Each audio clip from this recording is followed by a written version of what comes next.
பிரம்மா பாபாவின் வாழ்க்கை வரலாறு அறிமுகம் ஒரு தெய்வீக வாழ்க்கை வரலாறு.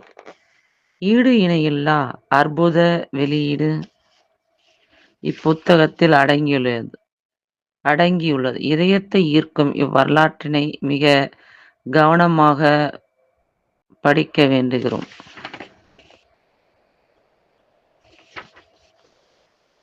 இதை ஒரு இரட்டை வாழ்க்கை வரலாறு என்றே சொல்ல வேண்டும். பிரஜாபிதா பிரம்மா என்னும் உன்னத மனிதர் ஒரு ஆத்மா அல்ல, இரண்டு. எவ்வாறெனில், உலகத் தந்தை பரம்பொருள் பரம்பிதா பிரம்மாவின் சரீரத்தின் மூலம் இறங்கி வரும் சரித்திர முக்கியத்துவம் வாய்ந்த நிகழ்ச்சியை இப்போது நடைபெறுகிறது.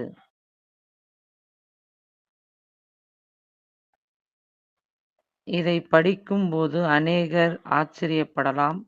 நாஸ்திகர்களும் கடவுள் யார், எப்போது வருகிறார், எப்படி வருகிறார், என்ன செய்கிறார் போன்ற வினாக்களுக்கு விடை தெரியாதோரும் தவறாக புரிந்து கொண்டிருப்போரும் இருக்கலாம். ஆனால் நீங்கள் நன்கு ஆழமாக முழுவதையும் படித்து ஆராய்ந்து தெளியும் போது இதன் உண்மை உங்கள் உள்ளத்தை தொடுவது உறுதி. இவ்வாறு ஆரம்பத்தில் ஒரு சாதாரண ஆனால் முற்றிலும் வேறுபட்ட மனிதரை பற்றி கூறுகிறது. அவர் வெற்றி நிறைந்த வியாபாரியாகவும் பொறுப்புள்ள குடும்பத் தலைவராகவும் சமூகத்தில் மரியாதைக்குரியவராகவும் விளங்கினார். அவரது நண்பர்களும் பிறரும் அவரை தாதா, மூத்த சகோதரர் என்றே வாஞ்சையுடன் அழைத்தனர். ஆனால் எல்லாம் வல்ல இறைவன் அருள் இவருள் பிரவேசம் ஆனதும் புது பாகத்தை ஏற்று இவரது பெயர் பிரஜாபிதா பிரம்மா ஆதிதேவன் என மாறி வழங்கலாயிற்று. இவர்தான் முதல் தேவதை ஆவார். பல கோடி மக்களுக்கிடையே இறைவன் இவரை தன் கருவியாக தேர்ந்தெடுத்து தற்செயலாக நடந்த நிகழ்ச்சி என்றும் கூற முடியாது.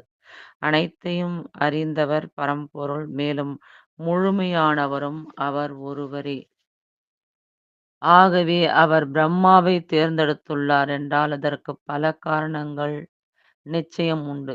அதுவும் பிரம்மா பாபாவின் இப்பிறவியில் மட்டுமல்ல, உலக சக்கரத்தின் 84 பிறவிகளிலும் சிறப்புடன் கூடிய மாண்புறு நன்மைகள் இருந்திருக்க வேண்டும். இறைவன் அவரது கடந்த கால மற்றும் எதிர்கால வாழ்க்கையை தெளிவாக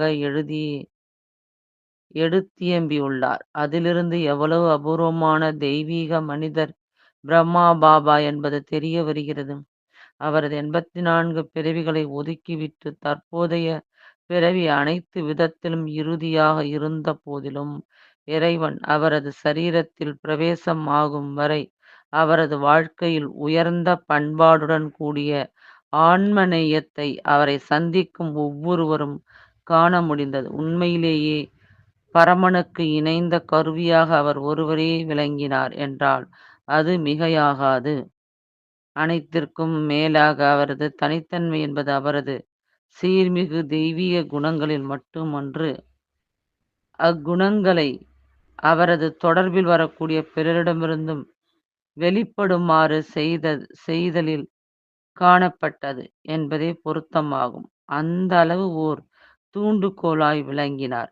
அவரது வாழ்க்கை வரலாற்றை படிக்கும் நமக்கே அந்த தெய்வீக குணங்கள் அனுபவம் ஆவதையும் நம் வாழ்வில் தூய்மையும் அமைதியும் ஆழப் படிவதையும் அனுபவம் செய்யலாம். அவரது வாழ்க்கை ஒவ்வொரு மனிதனும் தன் மனதினை வென்று முழுமை நிலை என்னும் உயர்ந்த குறிக்கோளை அடைய முடியும் என்பதையும் அவர்களது இகபர வாழ்க்கையை மேம்பட்ட ஒன்றாக ஆக்கிக் கொள்ள முடியும் என்பதையும் அவரது வாழ்க்கை சரித்திரத்தையும் காணும் ஒவ்வொருவருக்கும் நம்பிக்கை ஊட்டும் அளவில் அமைந்துள்ளது. உண்மையிலேயே விலைமதிப்பற்றது இவ்வரலாறு.